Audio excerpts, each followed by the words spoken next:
There's too much confusion. I can't get no relief. Thanks for joining us today on the Dan Cofall Show. Very, very nice to have you on. We've got a great show today, including our next guest. By the way, our phone number is 877-326-3255, and the website is dancofall.com.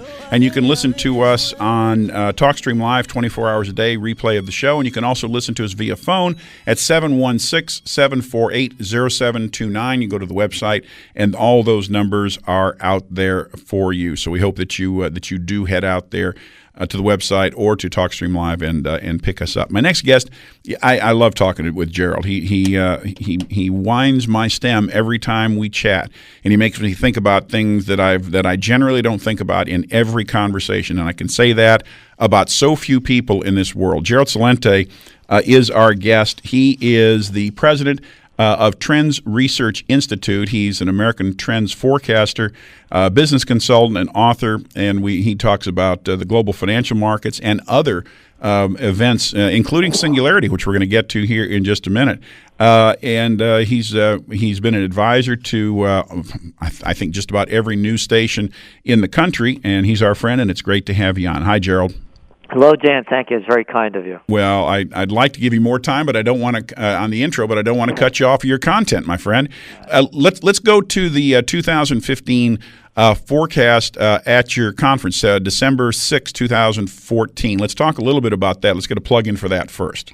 Well, what we're going to do is we're going to be launching our top trends of 2015 at our conference here in Colonial Kingston, and it's the only place, by the way, in the country where there's pre-Revolutionary War stone buildings on each corner.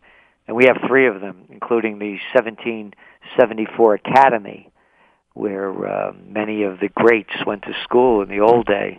And that's where we have the conference, and of course it's a full-day event, and we use our other buildings as well. So we're going to be launching what we see to be the top trends of 2015, and it'll be a heads-up to everyone that attends. I'm looking at a picture of you in the window. I'm assuming those are your buildings, and you're in one of your buildings in that window in the magazine, right? Yes, that's those three of those are ours. Yeah, just beautiful. One is one's 1774, another is 1763, the other is 1750, and the one that's 1661, that's a county museum. Just gorgeous. I love places like that. I hope people attend. Where do you want them to go to sign up for this, Gerald? They could go to our website, the TrendsJournal website, which is TrendsJournal.com, which of course is our magazine, our quarterly, and we do a monthly too, a Trends Monthly. So TrendsJournal.com. Just go to conference, and I have to say, it's right now it's only open up for subscribers, right? And we're almost full. So if anybody wants to. We're limiting it, so anybody that wants to attend, I suggest they consider doing it right away. I think that would be.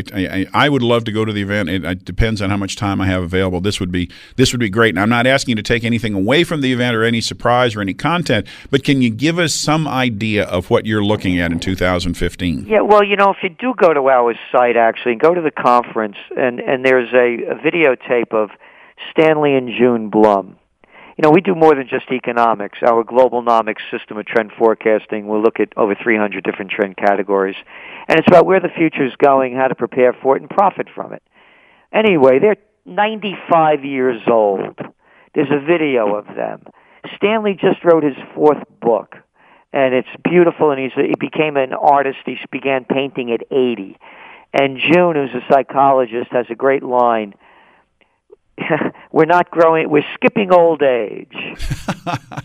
And they live it, they show it. They were at our last conference just 3 weeks ago, and they were among the last to leave, because then we have a big reception afterwards. We have band and the whole thing.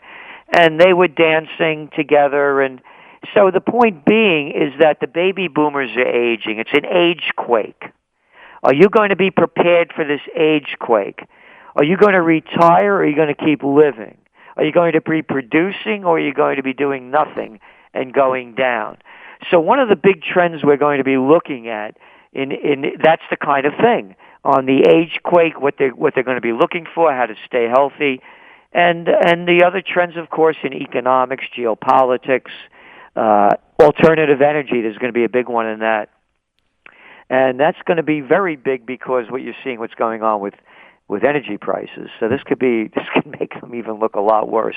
Gerald, how do you reconcile the fact that it looks like science is going to allow people to live longer and better lives, but then you compare that to Obamacare, you compare that to the ability of this country to continue to be the senior financial power in the world, and you look at so many people out there right now, eugenicists, that want to reduce the population of this world from, say, 7 billion down to maybe 500 million. There are absolutely two camps. One that want fewer people, worse lives, shorter lives, so you're no longer burdened on the government. And then you have other people that's saying, look at these wonderful advances that are coming, live longer, live happier, live wealthier. How do you reconcile those two? Well, one of the things, you have the TrendsJournal, you see the cover, and it's Occupy Peace. And on May 2nd, we're launching the Occupy Peace rally from those four corners. The mayor, Shane Gallo, has given us permission to close down the streets. Right.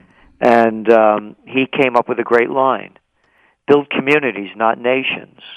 How do you reconcile it? You start going back to what the Founding Fathers envisioned for this nation, as I see it. And you know our motto, think for yourself. So I'm just saying the way we see it is to honor thy Founding Fathers. And each one of them was no foreign entanglements, beginning with Washington. A real man. Not one of these little chicken hawks that shoot their mouth off and couldn't fight. They wear a paper bag. And if you think I'm kidding, all you have to do is look at that last video of David Cameron over there when a jogger went running into him. I'm a close combat practitioner. That cat was dead, man. If that jogger was a killer, he's right on top of him, and Cameron's backing up. He can't even protect himself. One hand's down behind his side, his other hand's barely up. So Washington, a real man that fought, that led the revolution, no foreign entanglements. There were wars going on back then, Dan. The world was at war as it's been forever. But they were wise enough to put their resources in our nation. So how do we reconcile it? We rebuild America. And this rally is not going to be one of those rallies where people yell and scream and rah, rah, rah. I'd rather fight for peace than die for war. So we're going to bring a battle plan for peace. And we're going to have takeaways. This is what you do in each state. And this is how, for example, one of the things we're working on with a number of attorneys is to get on the ballot in each state that if Washington either votes to give money to another country, votes to get us in an entanglement, as they did with Iraq and others, we, the people of that state, will vote and tell our senators and congressmen what to do. All right, let me go back to this one issue of how we power through this. Let's even say we put the right people in the right spot. Are we then going to regulate away the eugenicists and regulate away the art of, or the act of singularity, merger of man and machine? Because it seems like technology would put a general cap on people's longevity and the quality of their life. It doesn't seem like technology is going to support that the way technology is being used right now. How do we put boundaries around technology? Well, you don't. But the way you do it is we see it again. People ask me, what can I do? I say, when people have the courage, dignity, respect, and integrity and passion, then everything changes. Right. So what we're going to do by rebuilding America is, with peace comes prosperity. And one of the things we're doing with this is going to have a lot of dimensions.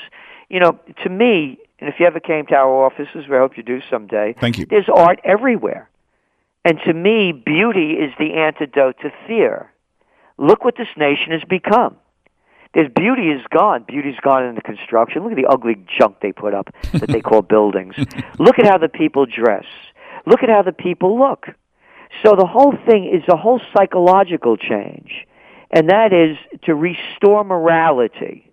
It all goes back to the individual, and we believe that we can begin doing this by when you start giving people a purpose again. And it goes back to the Stanley Blum and June Blum. 95 years old. They live in Rhinebeck, about 30 minutes from here. They drive to our place. 95. I went out with them the other night. We left at 11 o'clock. I drove them home, but they're out. They're living. And when people start living like this country used to live, at a high level of quality, when we were the envy of the world, I think the trends that you're talking about will reverse themselves as people regain the courage within them. And we still got the idea of the corporate world versus the well-being of the average person, because you've got the idea of humanoids versus jobs. You've got technology that is going to systematically reduce the number of jobs out there. There can be no other purpose for these robots and these humanoids. We're seeing it right now. Places like Lowe's, places like Nestle, they're using robots, humanoids, to take orders and interact with people. That's a very small first step, but the steps after that multiply very quickly. So let me wrap a couple things into one big sentence here. If we're opening our borders and bringing people into this country that don't have that have minimal nominal skills, so we're bringing in plenty of low-wage people, and we're mixing that with humanoids, and we're heading towards singularity. Put the best people in office that you can think of, and it's such a culture change. I don't know how we get there. Well, again, let's take the issue with the people coming over the border. In Occupy Peace, it's bring home the troops, rebuild America, seal the borders, self-defense to the fullest extent. We're closing it up. And one of the stories you asked me about the top trends. One of them, right. We're working on the title, but it's going to be The Walking Dead. How people have become those technological robots that you said. I watch people walk down the street. They're either on their phones, they either have earplugs in, they're either texting, eating, or drinking out of these 32-ounce Slurpee cups, whatever they are. It's the revenge of the geeks. The people that were the most antisocial in school, that never hung around with anybody. They were the ones that it wasn't like you didn't like them. They didn't just fit in. They created the perfect antisocial world, when you think about it. So will it come from the top down or the bottom up? No, it has to come from the bottom up. Okay. So it comes from people like you and me and our families and our communities, and we are going to have to make value judgments, which over the past decade or two or three or four, we have learned to give those decisions over to an omnipotent government. So what we've really got to do is to learn to take the decision-making process back into our families and our communities and our cities and our states. Bingo. Again, it goes back to what Shane Gallo said: rebuild communities, don't build nations. And as I was saying as well, that Occupy Peace this is a We the People movement. No, we're in charge. You represent us. Get this in your head. You don't represent only the people that give you all the money to run for office. So we take charge. We the people. We bring the government. And again, the seeds of democracy was sown here. I'm not just throwing those lines out. I'm looking right now at the courthouse where John Jay was a juror and 3 other Supreme Court justices. 90% of this was the first capital of New York State. The Constitution that was written in that location, 90% of the American Constitution came from it. So what we're doing is we're restoring America. Forget the Silicon Valley or the con men in chief that we got now and the others running us. We'll tell them what to do. Will we be able to do this peacefully, Gerald? Again, as I say, I will fight for peace rather than die for war. It has to be peace. And again, I'm a fighter. I don't back down from a fight. But this doesn't have to be a bloody one. If it is, everybody loses. It has to be peaceful, an intellectual, moral, and spiritual. And I don't mean spiritual, with whatever, I mean spiritual at a much inner moral level. How do we drive a wedge between K Street and politicians, between money and politics? How do we do that? It's going to be a process. And again, by the way, I began my career running political campaigns in Westchester County, which was the richest county in the country. I was the assistant to the Secretary of the New York State Senate. Right. I was one of the chief government affairs specialists for the chemical industry from 74 to 79 in D.C., lived between Chicago and D.C. I know what it looks like. And I know that the vacuum right now is so large that it can be filled with anything. When you see the levels, as the polls are showing, how disgusted people are with what's going on, we just changed the direction. The people will go in either direction.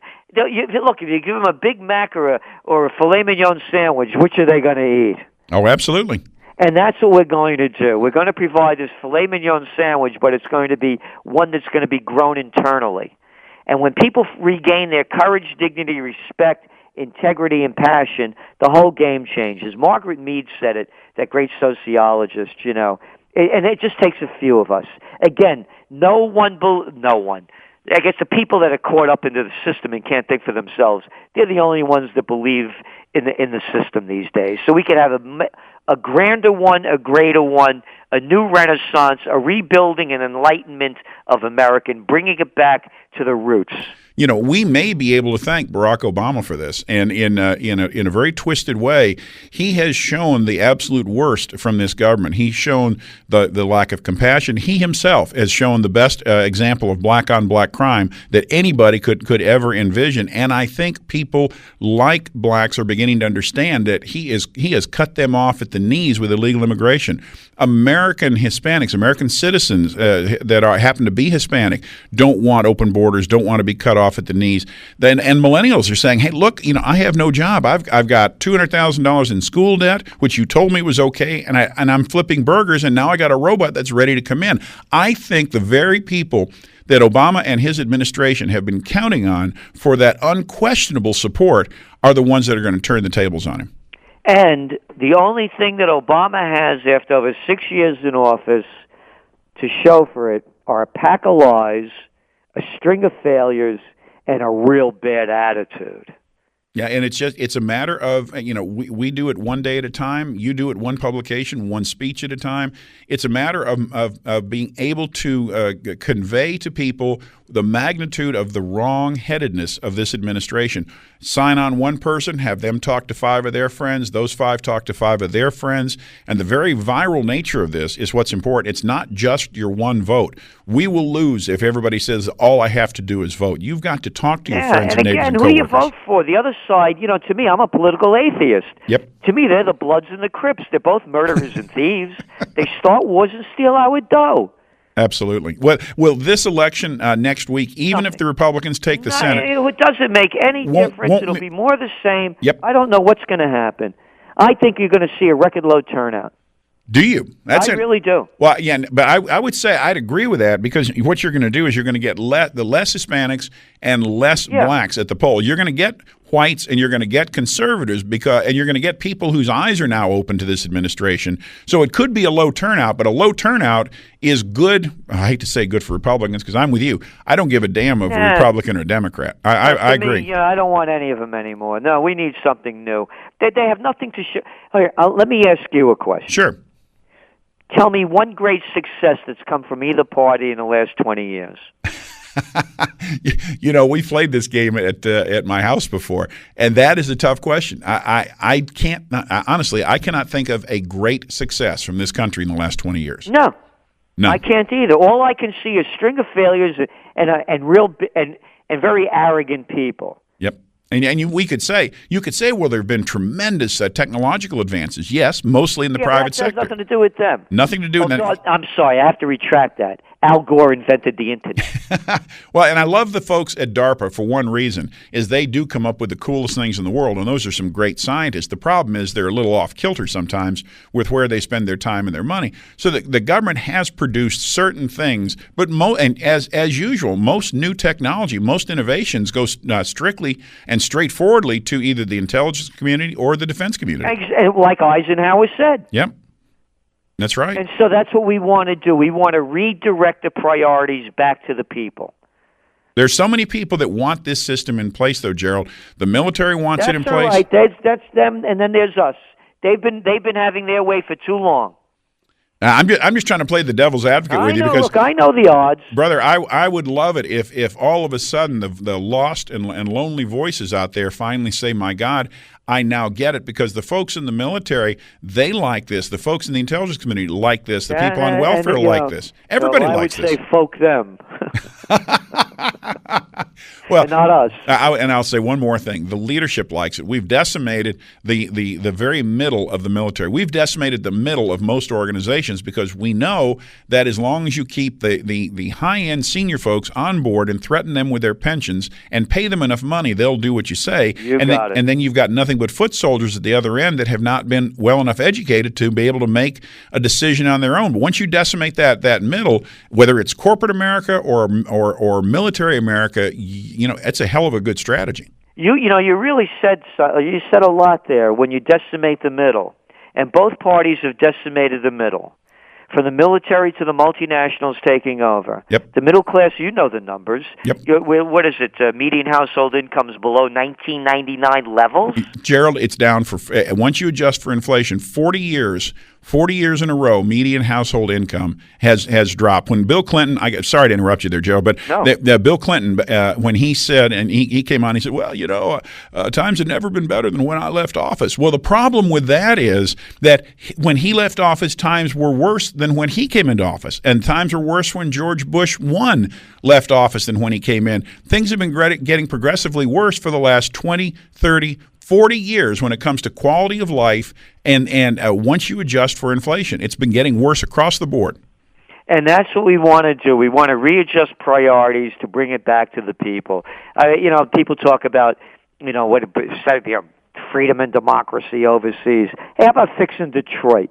Then tell me what you're going to do in another country. What a beautiful town Detroit used to be. I grew up in Cleveland. In the late '60s, and you had the smell of manufacturing, the feel. It was like Akron and Cleveland and Erie. You knew that was the heart of America. You knew things were being made. You knew people were making good wages and producing good products. Yeah, and again, you can thank Bill Clinton for that sellout as well. Oh yeah. Yeah, I can go back a long time as far as people selling out. One after another. I just want to comment on today's markets, by the way. Sure, please. It was the perfect Halloween trick-or-treat. Wednesday, the Fed announced, well, the big news was, of course, following their Tuesday announcement, that they're going to end QE. Right. And what they do, all of a sudden, the Bank of Japan comes out, and they announce that they're going to, we got another game plan over here. And what did they do? They ended up dumping more dough into the system. You just saw the Nikkei go up almost 5% today. Sure. When you adjust for inflation, it would be like the United States dumping in $3 trillion a year. Amazing. When you apply the U.S. scale GDP to theirs. And what's even more amazing is when all my friends give me a hard time about gold and silver because they know I'm a gold and silver bug. They say, see, it's getting crushed right now. And my answer is, I don't know when it turns around. I have no idea, but I do know you cannot print unlimited amounts of money and not create hyperinflation. It's not mathematically possible. Well, it's either hyperinflation or devaluation of the currency. That's right. Both the same, essentially. The same. Yeah, but exactly. And people talk about there being deflation. Well, yes, there will be deflation until the central banks realize, hey, we just have to print more money. And then somebody will catch on to the fact that there is an unlimited amount of paper chasing a finite amount of assets. Exactly. We have a Trends Monthly that also goes out. And ironically, it just went out about a week ago. And I wrote about it. The story that I did was called Bitcoins, Bucks, and Gold. And I made it very clear that I'm in, I said, why? I said, people are forgetting the International Monetary Fund has downgraded global economic growth. And so as the Geneva reports, one after another. So to me, all they're doing is printing more of this money to keep this thing going. So why would I want to be into cheap currencies? And I began buying gold at $187.50 an ounce back in 1978. You bet. And to me, gold is for my golden years. This is a small period of time. You look at it, the dollar's devalued since 1978, and even gold at its level now, man, am I happy to have it. So I'm not a gold trader. I buy it to keep. Why would I want to go into a digital money or money that they're printing out of digital air just like the Bank of Japan did. I know it, my friend. Hey, Gerald, I've gone way long with you. I love it when you're in our longer segments rather than our shorter segments because it's such a joy and a pleasure to have you on. And I hope people go out to your conference. I want to get the information here one more time. Where can they learn more about your conference, Gerald? TrendsJournal.com. TrendsJournal.com. Great stuff. That's all I can tell you. I enjoy talking with you so much. It makes me think every time. Thank you so much, Gerald. God bless and have a great weekend. Well, thank you, and thank you for all you give. All right, my friend. Bye-bye. Talk to you soon. All right, take a quick break. You've probably heard that the definition of insanity is doing the same thing over and over, expecting different results. Does that describe you and your career? I'm Tony Galati, founder of My Computer Career. If you've been burned by the recession or just feel stuck in a dead-end job, now may be the very best time to take a bold step forward in a brand new direction. Do you like computers? Then why not consider a new career in the high-paying information technology industry? Every company in America needs computer professionals, and jobs are plentiful for qualified people right here in the Raleigh area. Find out now if a computer career is right for you. Go to mycomputercareer.edu and take my free career evaluation. There's no obligation, and you can get your results immediately. If you're ready to stop the insanity, we can help. Visit mycomputercareer.edu. Financial aid is available for qualified people, including the GI Bill. That's mycomputercareer.edu. Central banks guarantee that inflation is in the cards. Risks have never been greater and yields have never been lower. How do you ensure your financial future? Gold and silver, especially at today's lower prices, are the best investment insurance you can buy. For 5,000 years, gold has been a vessel of wealth preservation over all other investments. Invest in the real wealth that is gold bullion. We are the Metals Vault. We provide outstanding pricing and service that is second to none. Call us today at 855-REAL-WEALTH. That's the Metals Vault, 855-REAL-WEALTH, a proud sponsor of the Dan Cofall Show. This is the Dan Cofall Show.